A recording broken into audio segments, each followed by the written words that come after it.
In this video, I'm going to talk about the concept of the ground, also known as the earth, in a circuit.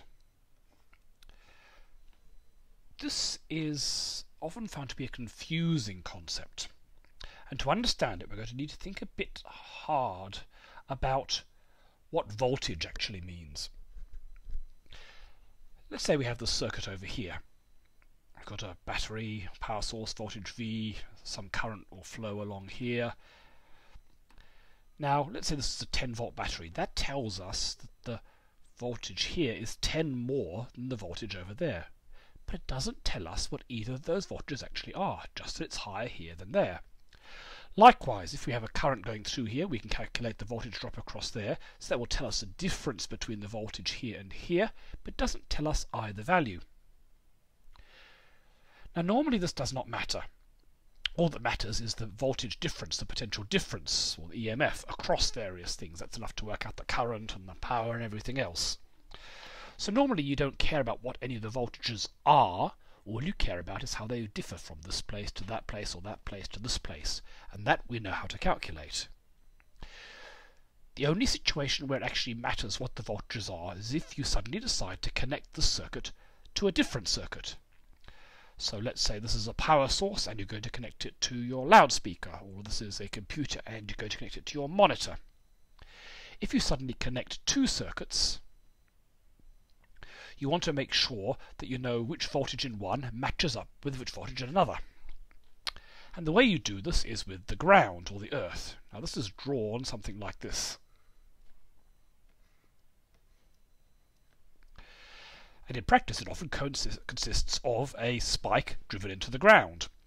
The reason is that the earth is a fairly good conductor simply because it's so big, and so if you have any two circuits and they both have a connection to the earth, that means these will be at the same voltage, and we call that voltage 0. So that's telling us that this point must be at 0 volts, and if you have another circuit even on the other side of the world, and it's also earth, that will also be at 0 volts. So if you connect these two circuits somehow, you're not going to get a current flowing because they're both at the same 0 voltage. Now once we know that one point in a circuit, the one that's connected to the earth, is at 0 volts, you can then work out the volts everywhere else. So if this is a 10-volt battery, you know it's 0 there and 10 there. And if you've got a current going through here, you can work out what there's also 10 volts there, it might be 5 there, and back to 0 over here. This whole region is all connected by a conductor to the earth, so that's all got to be at 0 volts. And the same would apply to any other circuit connected to an earth anywhere on earth. Now, does a current flow up and down there? Well, no. Normally, no current will flow. It's not a loop.